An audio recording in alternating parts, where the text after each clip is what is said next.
Alhamdulillah, wassalatu wassalamu ala rasulillah Sayyidina wa maulana Muhammad ibni Abdillah wa ala alihi wa sahbihi wa man tabi'ahu wa mawalah.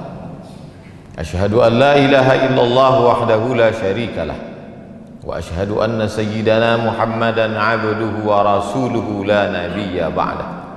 Allahumma salli ala sayyidina Muhammadin an-nabiyil ummi wa ala alihi wa sahbihi wa barik وسلم. قال الله تعالى في القرآن العظيم وهو أصدق القائلين: أعوذ بالله من الشيطان الرجيم يا أيها الذين آمنوا اتقوا الله حق تقاته ولا تموتن إلا وأنتم مسلمون.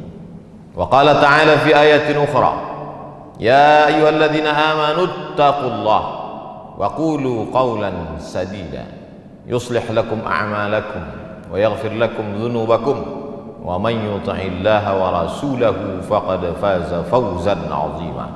عباد الله، أوصيكم ونفسي بتقوى الله فقد فاز المتقون. Hadirin jamaah Jumat yang dimuliakan Allah Subhanahu wa taala. Ada kitab judulnya Ar-Risalah Al-Qushairiyah. Nama penulisnya Imam Abul Qasim Abdul Karim Ibnu Hawazin Al-Qushairi, meninggal di awal abad ke-5 Hijrah, 1000 tahun yang lalu lebih kurang. Di situ dia bercerita tentang seorang laki-laki yang soleh. Soleh artinya baik, baik cakapnya, baik akidahnya, baik akhlaknya, baik tutur kata, santun budi pekertinya. Salatnya cukup, zakatnya penuh, sedekahnya tak terhitung lagi, sopan santunnya tak menyinggung perasaan orang lain. Tapi ternyata setelah dia mati, meninggal dunia, hisabnya lama sekali. Dilihatlah buku catatannya, apalah agaknya yang membuat hisab ini begitu lama? Adakah dia membunuh orang? Tak ada. Pernahkah dia menyakiti hati orang? Tidak. Karena santun, tersenyum. Ternyata pada suatu malam dia pergi kenduri undangan. Dalam kenduri itu disuguhkanlah makanan daging kambing. Ketika dimakan kambing itu, ada 1, 2, 3 ruas dikunyah, tersangkut di giginya, ditarik-tarik dengan lidah, tak juga mau ikut tertelan, mengganggu terasa di mulut. Sampai di tengah jalan tak sabar untuk sampai ke rumah. Dia lihat ada pokok kayu ranting kecil di depan rumah orang, lalu dia petik ranting itu, dia congkelkan ke daging yang menyangkut di celah gigi, maka lepaslah beban yang dari tadi mengganggu pikiran, hati dan lidahnya. Setelah itu dia pulang tanpa beban. Ternyata yang membuat hisab itu lama di hadapan Allah Subhanahu wa taala bukan karena tidak bersedekah, bukan karena tak salat, bukan karena tak puasa, tapi ternyata satu ranting yang terambil tanpa izin yang punya pun membuat hisab itu lama. Ketika membaca kisah ini, lama saya terduduk dan termenung. Tak pernah saya terpikir memikirkan nasib orang lain, tapi yang terpikir bagaimana agaknya nasib saya, nasib khatib, nasib pribadi di hadapan Allah Subhanahu wa taala. Sudah berapa ranting kayu orang yang tertarik oleh tangan kita dan kita tidak merasa itu berdosa. Agaknya itulah pesan dari sahabat Nabi kepada tabi'in. Sahabat yang hidup dengan Nabi, tabi'in orang setelah sahabat Nabi. Apa kata mereka? Beda kami dengan kamu adalah kami orang yang hidup bersama Nabi Sallallahu Alaihi Wasallam. Salat kami sama dengan kamu, puasa kami sama dengan puasa kamu, sedekah kami sama dengan sedekah kamu, Al-Quran kami sama dengan Al-Quran kamu. Bedanya, kami melihat dosa sebesar ujung rambut itu sangat besar, dan kalian menganggap dosa kecil itu remeh-temeh saja. Oleh sebab itu hari Jumat bulan baik, agung dan mulia, bulan peningkatan, bulan Syawal, bulan setelah Ramadan yang diagungkan, dimuliakan Allah Subhanahu wa taala. Diberikan pula kita kesempatan hidup pada hari Sayyidul Ayyam. Merenunglah kita sejenak. Jangan-jangan 1, 2, 3 ranting itu membuat kita begitu lama hisab di hadapan Allah Subhanahu wa taala. Bagi yang pernah menganiaya orang, minta maaf. Minal aidin wal faizin, mohon maaf zahir dan batin. Bagi yang pernah termakan, minta izin, mudah-mudahan dihalalkannya, tersambung silaturahim. Apakah Nabi Muhammad sallallahu alaihi wasallam, pemimpin segala nabi dan rasul, sayyidul kaun, seluruh makhluk di atas muka bumi, malaikat-malaikat di langit, pemimpinnya adalah Muhammad sallallahu alaihi wasallam. Apakah lepas dia dari sangkutan-sangkutan ranting ini? Hari Rabu Nabi naik ke atas mimbar. Hari Senin beliau meninggal. 5 hari sebelum meninggal, Khamis, Jumat, Sabtu, Ahad, Senin. Hari Rabu beliau naik ke atas mimbar. Man kuntu jalattu lahu zahran, siapa yang pundaknya pernah tercambuk olehku. Saat aku menyambuk kuda, lalu ada orang bersembunyi di balik kuda itu, ujung cambuk terkena pundaknya. Hadza zahri, ini pundak Muhammad. Silakan balas. Silakan balas sahabat. Daripada aku mencari kalian nanti di padang mahsyar di akhirat, lebih baiklah kalian balas sekarang. Man kuntu syatamtu lahu irdan, kata-kataku kasar, menyinggung perasaan, sakit hatinya, dia tak membalas, segan karena aku nabi, maka inilah masanya. Hadza irdi, ini harga diri Muhammad, balaslah. Nabi sedang menunjukkan bahwa dia pun tetap meminta maaf atas apa yang pernah dia lakukan, baik yang zahir, pundak tercambuk, maupun batin, hati yang tersinggung. Cukupkah dengan sholat tarawih 30 malam lengkap dengan witir, tahajud, sholat sunat pagi, awabin, isyraq? Cukupkah dengan zikir, membaca Al-Quran, khatam berkali-kali? Tak lepas, wahai jamaah Jumat yang dimuliakan Allah Subhanahu wa ta'ala. Kalaulah satu ranting membuat kita terhisap begitu lama, lalu bagaimana dengan orang yang sengaja memotong, mengambil, menggarap, menghabisi, lalu kemudian menganggap cukup tertebus dengan labbaik Allahumma labbaik, cukup ditebus dengan umrah, cukup ditebus dengan munajat di pintu Ka'bah. Begitu banyak yang membuat kita ada sangkutan-sangkutan di padang mahsyar. Makanya kata Nabi, ittaquz zulma, jangan kamu aniaya orang, jangan kamu zalimi orang. Fa inna zulma zulumatun yaumal qiyamah, karena perbuatan aniaya akan menjadi kegelapan pada hari kiamat.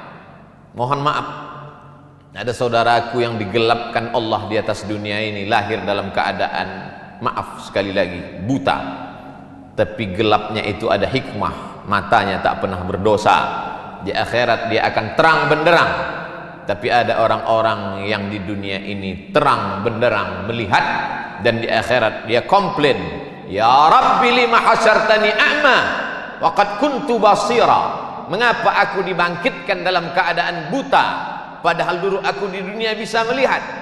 Allah menjawab, laqad atatka ayatuna, ayat-ayat kami telah sampai kepadamu. Nabi Muhammad sudah menyampaikan, meninggal Nabi diwarisi oleh para ulama, al-ulama warasatul anbiya, tapi kau tak pernah mau tahu.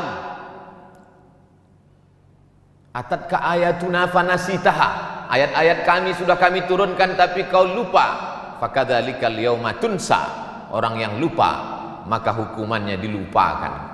Jangan pernah lupa dengan security kita, cleaning service, office boy, tukang cuci, tukang kebun kita. Mereka orang-orang yang kita remeh-temehkan, kita rendahkan. Berapa tetes peluh keringatnya kita telan, mereka hanya tersenyum saja. Dia akan datang menghadap, di musim COVID-19 ini kami tidak ada uang tambahan Pak, anak kami juga perlu bayar uang sekolah, karena wabah tetap ada, sekolah libur tapi uang sekolah tidak libur. Mereka hanya mampu tersenyum kalau kita katakan orang-orang kaya yang hebat dan gagah perkasa itu akan berkata, tidak ada uang, gaji ditunda. Mereka tidak melawan, mereka hanya tersenyum. Mereka hamba Allah yang lemah. Tapi ingatlah, hisab kita terlalu lama. Irhamu man fil ardi yarhamukum man fis sama. Berkasih sayang kamu kepada hamba-hamba Allah yang lemah di atas dunia, maka Allah akan sayang kepada kamu. Seorang laki-laki duduk di dekat Nabi Muhammad sallallahu alaihi wasallam. Nabi duduk memeluk cium Sayyidina Al-Hasan dan Sayyidina Al-Husain, anak kesayangan buah hati Fatimah, pernikahan dari Sayyidina Ali bin Abi Thalib radhiyallahu anhum ajma'in. Apa kata si Arab Badui yang duduk di samping Nabi? 10 anakku, satu pun tak pernah kucium. Apa jawab Nabi? Man la yarham la yurham, man la yarham la yurham. Siapa yang tak ada rasa kasih sayang kepada makhluk, maka tak akan mungkin turun kasih sayang Allah kepadanya.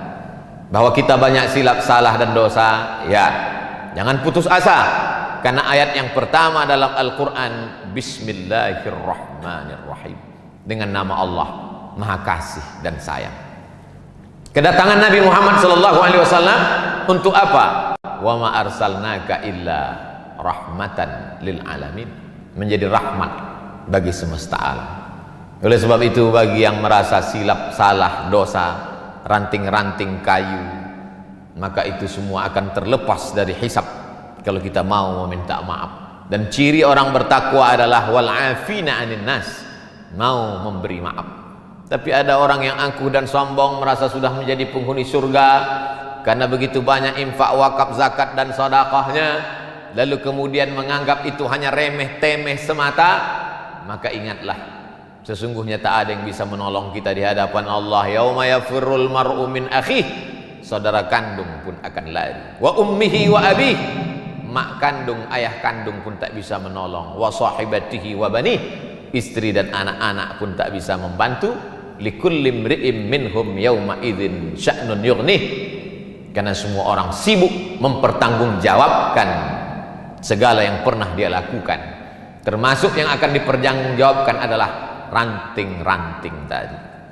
Khutbah Jumat sulit untuk ditangkap karena situasi dan kondisi, tapi insya Allah keyword kata kuncinya mudah saja. Pulang jamaah Jumat ke rumah, ingat satu kata, ranting kayu, yang remeh-temeh dan sepele, tapi dapat menyebabkan kita terkena hisab begitu lama. Yang menyampaikan nasihat belum tentu lebih mengamalkan daripada yang mendengarkan. Boleh jadi yang mendengarkan lebih dulu selamat daripada yang menyampaikan. Siapa yang paling mulia di antara kita hari ini? Khatib tidak lebih mulia, imam belum tentu mulia. Inna akramakum indallah, yang paling takut kepada Allah, itulah yang paling mulia. At-taqwa hahuna, takwa itu letaknya di sini kata Nabi, bukan pada sorbannya, bukan pada jubahnya, bukan pada titelnya. At-taqwa hahuna, at-taqwa hahuna. Kalau ada rasa takut dalam hati, segera meminta maaf kepada manusia, meminta ampun kepada Allah, mendapatlah dia husnul khatimah. Tapi yang angkuh dan sombong, merasa cukup dengan amal, la yadkhulul jannah, tak masuk surga. Man kana fi qalbihi mithqala habbatin min khardalin min kibrin, ada sombong sebesar biji sawi. Barakallahu li wa lakum fil Qur'anil azim, wa nafa'ani wa iyyakum bima fihi minal ayati wadh-dhikril hakim, wa taqabbala minni wa minkum tilawatahu, innahu huwal ghafurur rahim.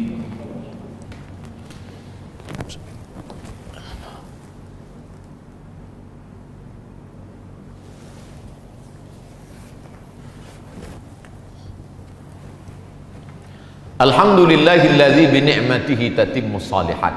Wassalatu wassalamu ala sayyidis sadat wa ala alihi wa ashabihi ahlil fadaili wal karamat. Asyhadu an la ilaha illallah wahdahu la syarikalah, wa asyhadu anna sayyidana Muhammadan abduhu wa rasuluh wa safiyuhu min khalqihi wa khaliluh, addal amanah wa ballagha ar-risalah wa nasaha lil ummah wa tarakana 'alal mahajjatil bayda lailuha kanahariha la yazighu anha illa halik.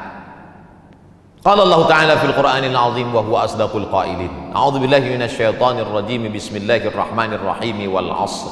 Innal insana lafi khusr illa alladziina amanu wa 'amilus shalihat wa tawasaw bil haqq wa tawasaw bis sabr. Wa qala ta'ala fi ayatin ukhra, innallaha wa malaikatahu yusholluna 'alan nabi ya ayyuhalladzina amanu sallu 'alaihi wa sallimu taslima. Allahumma salli ala sayyidina Muhammad wa ala ali sayyidina Muhammad. Allahumma ighfir lil muslimina wal muslimat wal mu'minina wal mu'minat al ahya'i minhum wal amwat bi rahmatika ya arhamar rahimin. Allahumma a'izzal islam wal muslimin wa khudhulil kafarata wal musyrikin wa dammir a'da'aka a'da'ad-din. Allahumma dafa'anna al-ghala wal waba wal fahsya wal riba wal zina wal munkar ma dhahara minha wa ma batan min baladina hadha khassa wa min buldanil muslimina 'ammah. Allahumma ansur ikhwanana al-mujahidin al-mustad'afina fi Falastin wa fi Rohingya wa fi kulli makan wa min masyariqil ardi ila magharibiha. Ibadallah, usikum wa nafsi bi taqwallah wa ta'atihi faqad fazal muttaqun. Innallaha ya'muru bil 'adli wal ihsan wa ita'i dzil qurba wa yanha 'anil fahsya'i wal munkari wal baghi ya'udzukum la'allakum tadhakkarun. Fadhkurullaha al-'azima yadhkurkum was'aluhu min fadlihi yu'tikum wa la dzikrullahi akbar wallahu ya'lamu ma tasna'un. Aqimis shalah.